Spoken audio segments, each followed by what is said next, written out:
que como dice Por el Martín contrario. Lutó, se le nota los hilos al títere. Si le tiran bicicleta por, perdón, con respeto, bicicleta por la cabeza, calefones, heladeras. Pero aparte de todo esto, el gobierno durante toda la gestión de la pandemia, salvo uno podría decir al inicio, cuando había un nivel de desconocimiento e incertidumbre sobre cómo funcionaba el virus, tuvo un desdén muy grande por cuáles eran las consecuencias en las familias. Tuvo un desdén muy grande por lo que le pasaba a los ciudadanos con las medidas que tomaba.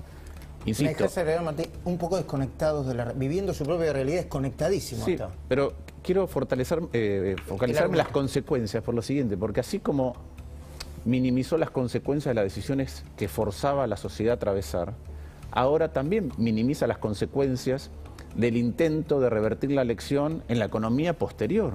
Pero el presidente no le Entonces importó. es un desdén por las consecuencias de lo que... Porque no es solo economía lo que pasa, ¿no? La gente no perdieron solo por una cuestión económica. Vos No, decís pero que- no, lo que digo es que así como, mira, te vendí la cuarentena eterna, te hice involucrarte en la no presencialidad, recordemos cómo estaban algunos de los padres en el debate en la ciudad o en otros lugares defendiendo la no presencialidad, sin números, sin rigurosidad, otra vez fue con los runners.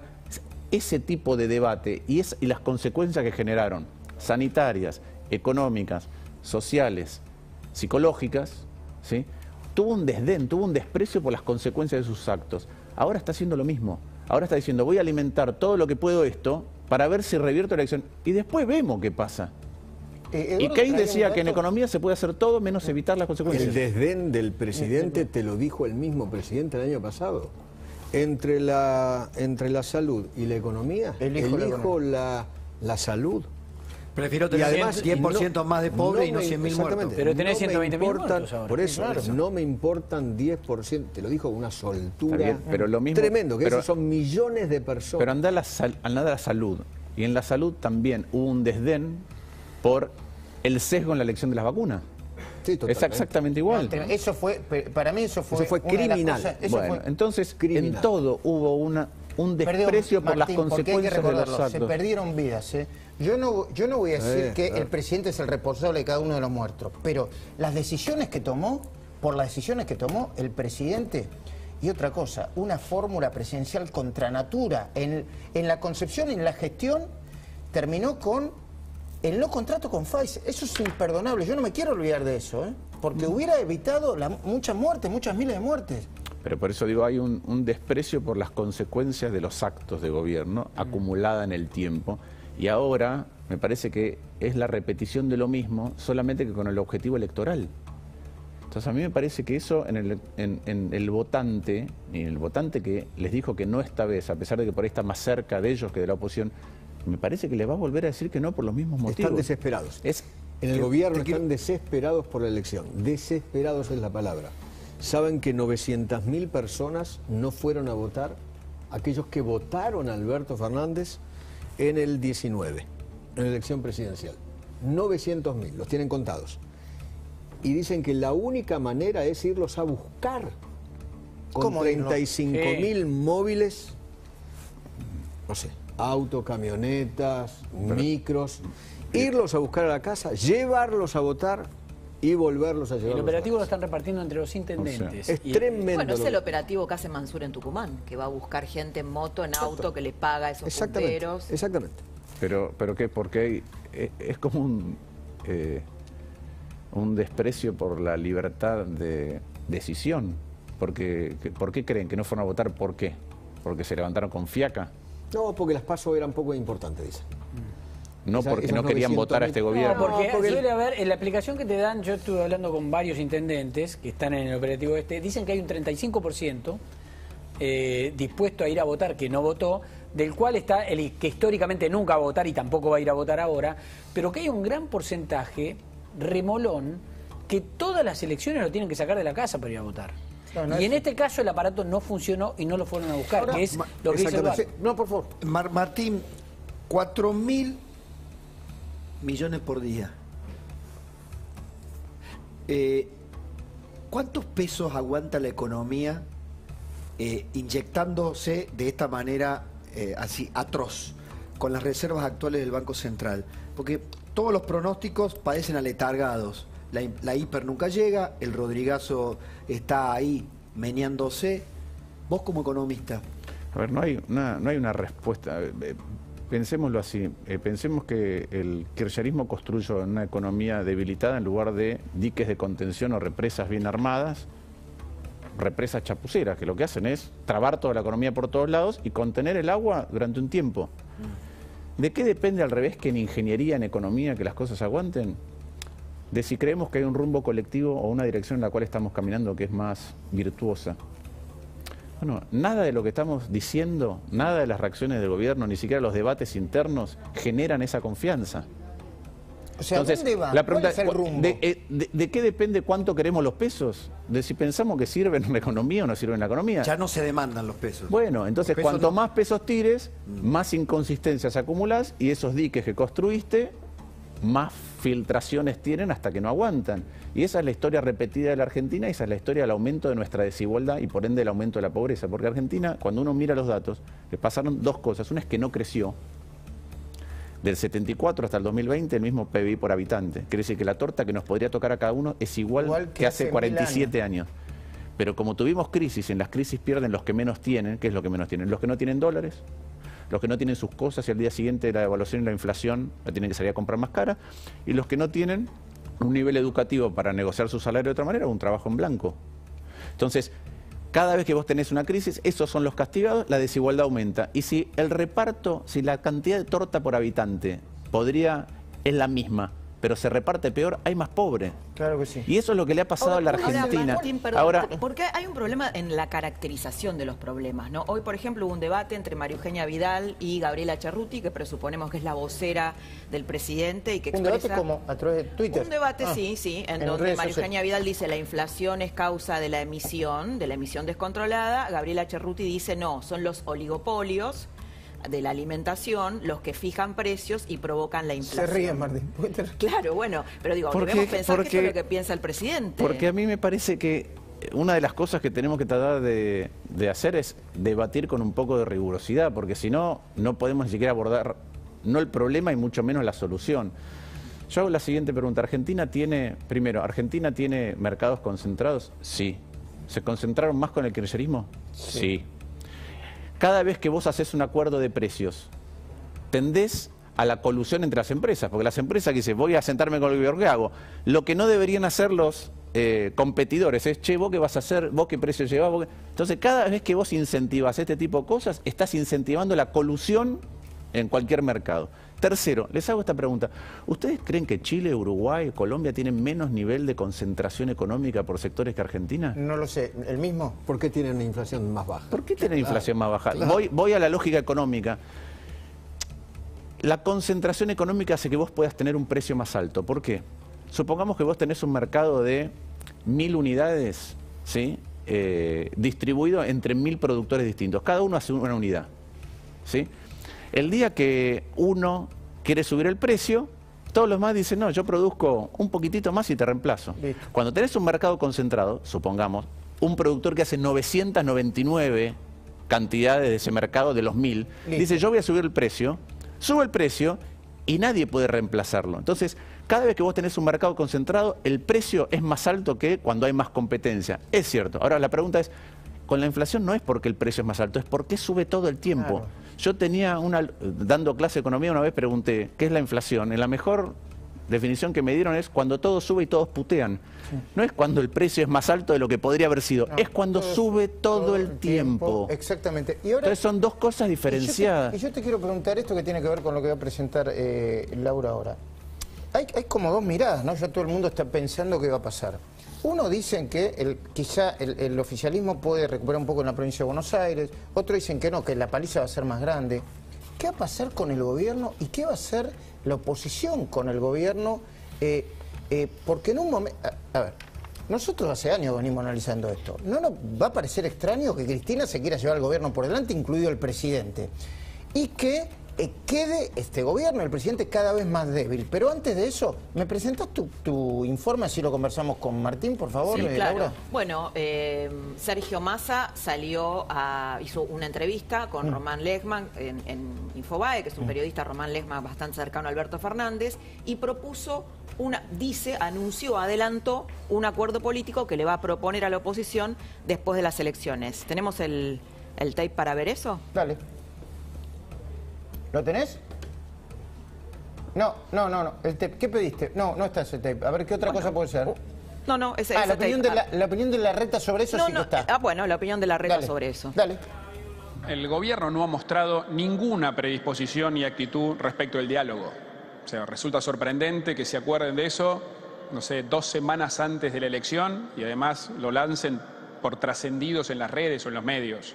Con lo cual no ha habido ninguna convocatoria. No solo eso, sino que cada vez que hablan se ocupan de defenestrar a la oposición, de buscar culpables, con lo cual no vemos ninguna actitud de diálogo.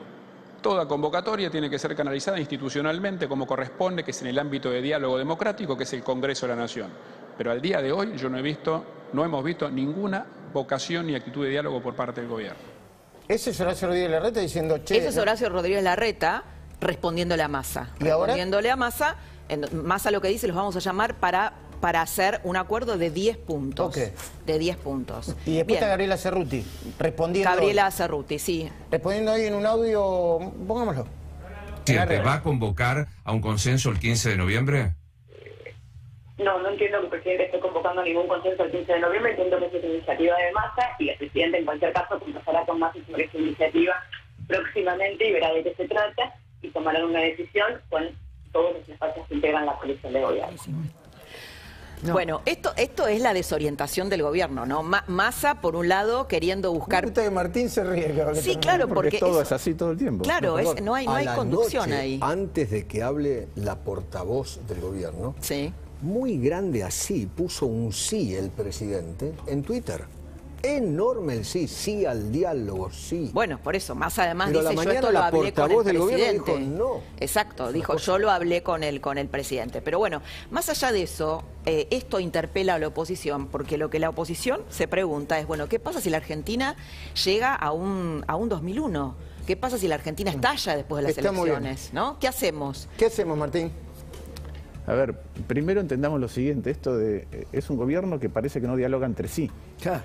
Entonces, quiere llamar a 10 puntos. ¿Cuáles son los 10 puntos? Entre ellos. Entre ellos no lo pueden consensuar. Se tendrían que poner de acuerdo primero. Lo primero es que tienen que dialogar entre entre ellos. Concuerdo con Horacio que además siempre el kirchnerismo en las elecciones trata de mostrar una cara más moderada y después de la paliza y la derrota electoral están tratando de hacer eso. Voy a un punto adicional que me lo decía hoy José Luis Justi, que es el ministro de Desarrollo Económico y Productivo de la ciudad, para graficar lo que pasa en el gobierno. Un ala del gobierno le dice a Alberto Fernández, tiene que reaccionar. ¿No? Es cierto eso. Perfecto. La pregunta es, ¿y en qué consiste la reacción? Ir con el cuadernito a anotar lo que le van diciendo. No, además, ¿con qué poder político? ¿En qué consistiría la reacción? Lo que dicen cerca... A ver, cada uno que diga, ¿en qué consiste la reacción que le exigen? Depende de quién se lo esté diciendo. Lo que dicen cerca... Si se lo están diciendo los albertistas, están diciéndole... Sacate encima. Reaccioná, revelate. Okay. Sí. Si lo están diciendo los del Instituto Patria, le están diciendo profundizar, radicalizar, me parece. A ver, Okay. ¿Y en términos del contenido, los 10 puntos? ¿Qué quiere decir reaccionar? Nada. Ahí está. Entonces, ese es el Bueno, en problema. términos del contenido, ¿Qué? me estoy ahogando, Deje- socialicemos el fracaso. Dejemos ¿no? que desarrolle Martina, a ver, porque yo No, pero eso- porque pero tiene eso un es- la oposición tiene un problema también, quiero Claro. decir, lo tiene el problema, Vos porque sabés que, o lo va a vos tener. sabés que no creo que tenga un Yo problema. no lo veo la igual. oposición. Yo creo que sí. creo que la Yo creo que oposición sí. tiene una responsabilidad, pero no tiene un problema. Ajá. El gobierno tiene que decidir eso, que es todos los que le dicen al presidente que reaccione, tienen que decidir qué quiere decir reaccionar. Claro. ¿Qué quiere decir reaccionar? Algunos te van a decir, no, quiere decir que implemente un plan. Que se saque encima Bueno, Cristina dale. la cámpora. Otros van a decir que se saque. Otros dicen, no, replegate sobre los nuestros y vayamos a hacer lo mismo que siempre, que es lo que se Martín, muestra en este gabinete. Desde el gobierno, dicen que ustedes no quieren el diálogo porque no son republicanos. Ustedes dicen que son republicanos, sí. pero no lo son. Y lo único que quieren hacer a partir de ahora es no dejar gobernar. Esa es la posición del gobierno. Sí. Te reís. Sí, me río porque a mí me toca Cristina en el Senado. Entonces, ¿qué crees? ¿Ellos convocan al diálogo? No la vi nunca hablar con la oposición. Que parece un Nunca. gallinero. usted. Bueno, tal vez convocan al Y diálogo. se toma atribuciones que no tiene el presidente por del ejemplo, cuerpo. Pero- por ejemplo, El otro día, por ejemplo, cuando arrancó la sesión, dijo, hay faltan 8 senadores de la oposición y faltan 3 los nuestros, como diciendo que los nuestros no iban a trabajar. Y la verdad que ella convoca las sesiones con tan poca anticipación que inclusive algunos no pueden encontrar pasajes. Le avisa a los de ella. A propósito. Claro. No, pero eso es a propósito. Pero no, perdón. hoy estuvimos reclamando, hoy por primera vez en muchísimo tiempo tuvimos labor parlamentaria. Yo asistí como vicepresidente del Senado, entre otras cosas del diálogo. Nunca pude hablar con Cristina. ¿Vos no hablaste nunca con Cristina? Nunca. Soy vicepresidente del Senado desde hace... O sea que ¿Y no tiene en algún momento autoridad. hablar? Obviamente.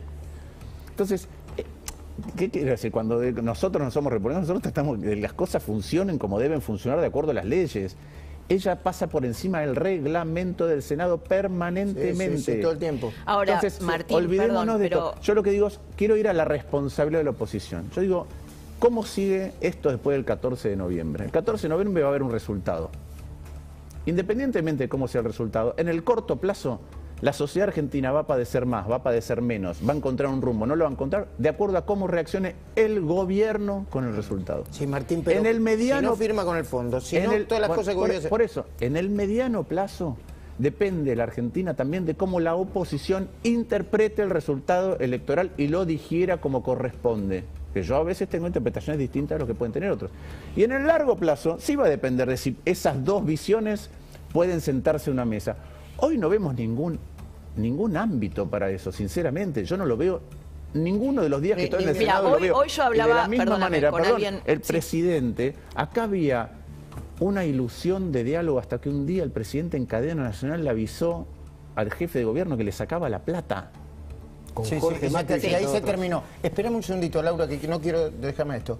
Hablando de reacción, y esto sucedió hoy, la COPAL dijo algo, y a mí me parece importante. Ahí está el contexto. diálogo. Bueno, Ahí está el diálogo, otro ejemplo de diálogo. a mí, a ver, no sé, que lo diga Pablo, que tiene el tema y que lo estuvimos charlando en la preproducción. A mí, no sé si me sorprende o no, pero me parece algo un poquitito nuevo lo de la COPAL. ¿No me lo presentás, por favor? Bueno, la COPAL presentó hoy su perplejidad, o en todo caso se atajó, ahí está el documento. Para un acuerdo siempre se requiere del diálogo, ¿no? Me pareció... Ahora después, Feletti A ver, diciendo, a le ver, aplicamos el a congelador. ver, hoy lo charlaba un poco en el pase con Eduardo y él plantea que la cobardía de los empresarios de la Argentina es ¿no? manifiesta y legendaria. El capital es cobarde, es por antonomasia. En la Argentina, Más. sí, está bien. Son supervivientes cuando no pertenecen al círculo del capitalismo de amigos. El crony capitalism, dicen allá, ¿no? El capitalismo de amigos. Bueno. Pero lo de la COPAL de hoy parecía una excepción a la regla. Porque con un presidente, como Daniel Funes de Rioja, tan contemplativo, siempre tan políticamente correcto, ese documento decía, muchachos, así no podemos arreglar. 14.500 empresas de la alimentación. No hay forma, le presentamos y no lo tuvieron en cuenta. Entonces, ¿de qué diálogo habla? Con ese documento van a las 17:30 y el gobierno dice, bueno, listo. No hay acuerdo, ustedes no están de acuerdo, vamos a precio congelado. Se acabó. 1.433 precios, productos congelados. ¿Qué es lo que quiere Cristina y el gobierno? Mostrar esa foto. De que pueden dominar es más, a los si empresarios. pudieran, mira, me lo dijo alguien del gobierno. Porque yo le dije, bueno, ok, ¿y si no llegan a un acuerdo? Bueno, No mira, importa, ¿sabes qué, Eduardo? Si podemos meter a un empresario preso, mejor para nosotros. Bueno, porque ¿quién manda? les vamos a demostrar quiénes son. Está bien. Bueno, ¿quién manda con este contexto ahí? ¿Quién manda? ¿Quién hace la política económica? ¿Lo que plantea Eduardo? ¿Lo que... Pero si esto es inconsistente la política económica. ¿Quién anda? Cada uno hace una parte. Alguien, yo creo que vos en un anticipo del programa decías, ¿es un barco o es un bote? Que no sí, el barco, la lancha de hoy fue como un simbolismo, porque no tenía, la inauguraron, no tenía ni eje, ni hélice, ni eje, ni tampoco pala, ni timón, timón. ni máquinas. Bueno, yo creo que hay un montón que creen que tienen un timón que no tienen. Es decir, hay un montón de timones repartidos que parecen que comandan y no comandan nada. Esa es la Parece sensación. saber Entonces, lo que no quieren. A ver, y acá, a ver, cambiémoslo. No hay nada que pueda pasar en este gobierno si Cristina no lo quiere. está ¿Y bien. el acuerdo con el fondo? Tampoco. Ahora, fíjate vos, Alberto, o sea, el presidente le está que, vendiendo algo a los empresarios que finalmente no va a hacer. No, yo lo que digo es que no hay nada que pueda pasar en este gobierno, tal como ha funcionado hasta ahora, que Cristina no quiera. Totalmente. Con lo cual, eso también le hace responsable de lo que ha venido pasando. Totalmente. Ahora, mirá lo que dice el presidente sobre el tema de no a las indemnizaciones, a la política de indemnizaciones que plantea Horacio Rodríguez Larreta. No a quitarlas. No a quitarlas. No, y fíjate lo que produce en todo el ambiente. Primero escuchemos al presidente. Que cuando me vienen a decir que la solución es que no paguen indemnizaciones los que despiden a los que trabajan, yo le digo ni loco. A esa idea no. Sí al trabajo, sí al cuidado de los derechos de los que trabajan. Pero sale, nos reímos por esto porque sale, se ha convertido en gorila, se ha trastocado en gorila. ¿Cómo le decimos a Diego Brancatelli? Yo no... Un empresario. No, es un compañero, no sé, qué. Bueno, un empresario de AEA. Un Brancatelli, digamos, es un Brancatelli. Brancatelli salió con esto. Perdón, yo ahora le tengo respeto. Si es un tipo que ha arriesgado capital y ahora sufre las penurias del sistema perverso de las cargas patronales. De repente vino la realidad. Se ha ganado mi respeto. Está bien, de repente vino la realidad. Le pegó en la cabeza a Brancatelli y salió este Brancatelli. Yamil, es cierto, los que tenemos pymes y los que pagamos sueldos, yo tengo un supermercado en Caseros, que de paso aprovecho, ya que nos va bastante flojo, que vayan a Don Ahorro frente a la estación de Caseros, tenemos a todos en blanco y es un dolor de cabeza pagar los salarios más todas las cargas sociales. Es lo que realmente nos hace la diferencia de que no nos vaya bien. Entonces, yo no quiero que sea fácil despedir. Tampoco que cuando vos despidas a alguien te tengas que fundir porque te hacen juicio con cosas que son inexistentes y siempre tienen la razón y es imposible sostener. Ahora, sí tendría que ser más fácil poder contratar y que haya facilidades. Si a mí me diesen la posibilidad de contratar más gente sin tener que pagar lo que hay que pagar, yo tendría el doble de cantidad de empleados que tengo. Ahora, dicho eso, ¿tu negocio? Es mi negocio. Necesito el doble de gente de lo que tengo. Muy bien, Brancatelli. O sea, quiere despedir. Quiere tener facilidad para despedir, para poder contratar y despedir. Para después tomar el doble de gente. Que no le salga tan caro despedir. Pero su colega Roberto es Navarro, ¿no? Su colega Roberto Navarro ¿viste? Claro, les produce... Es como una especie de desbande acá, ¿eh? Ahora, para mí, miremos a Navarro. Laura, un segundo. Miremos a Navarro. Dale. Yo, si me siento, Roberto Navarro, les digo, miren, la culpa de lo que pasó los últimos 30 años es de ustedes. Es de ustedes. Empecemos por ahí. ¿Sí? Traigan los 450 millones que se llevaron y somos todos felices. ¿Sí? Ahora, estamos en esta crisis. ¿Qué hacemos? No me rompa la pelota con eso de bajar sueldo de nuevo porque los sueldos son la mitad. Te lo dijo Emanuel Álvarez Agis, que no es el Che Guevara el otro día, en el coloquio de idea. Te dijo, hoy el costo salarial es el 50% de lo que era en 2011, en 2015 y en 2017. Menos quieren pagar, menos, ¿en serio? Menos. Hasta el bono Catelli aparece diciendo... que necesita pagar menos cargas sociales, porque puso un mercadito, la p***. ¿Qué menos cargas sociales? Martín. A ver, por partes. Primero, claro, Brancatelli tiene un negocio, no vive del Estado, ¿no? Tiene un negocio, entonces es una diferencia, una postura diferente de la periodista que acabamos de escuchar. No sé, hasta hay que mantener... trabajaba para una municipalidad, no sé yo. Pero por eso, entonces bueno, del Estado. Tiene que ver cómo funciona. Entonces, primero algunas cosas sobre lo que dice el presidente, que siempre peca de inexacto con algunas cuestiones. Ninguno de los proyectos que se presentó disminuye las indemnizaciones. Primer punto. Tampoco lo que dijo Horacio Rodríguez Larreta. Segundo, el presidente habló de Finlandia y dijo que en Finlandia el despido sin causa se pena con entre 3 y 24 sueldos. Es mentira. Ese es el despido arbitrario. En Finlandia, el despido sin causa. Arbitrario, por alguna arbitrariedad, pero en Finlandia, cuando la actividad económica baja, la única condición para el despido son 14 días de preaviso. ¿Sí? No le vamos a pedir rigurosidad. En las citas internacionales del presidente. Segundo, no es solamente un tema de... Obviamente que tiene que haber indemnización. La pregunta es si el mecanismo que tenemos hoy genera una incertidumbre permanente sobre las empresas, particularmente las pequeñas, que están siempre con la espada de Damocles encima, de que una decisión en la justicia laboral les dé vuelta a su negocio como una media. Es lo que dijo Brancatelli.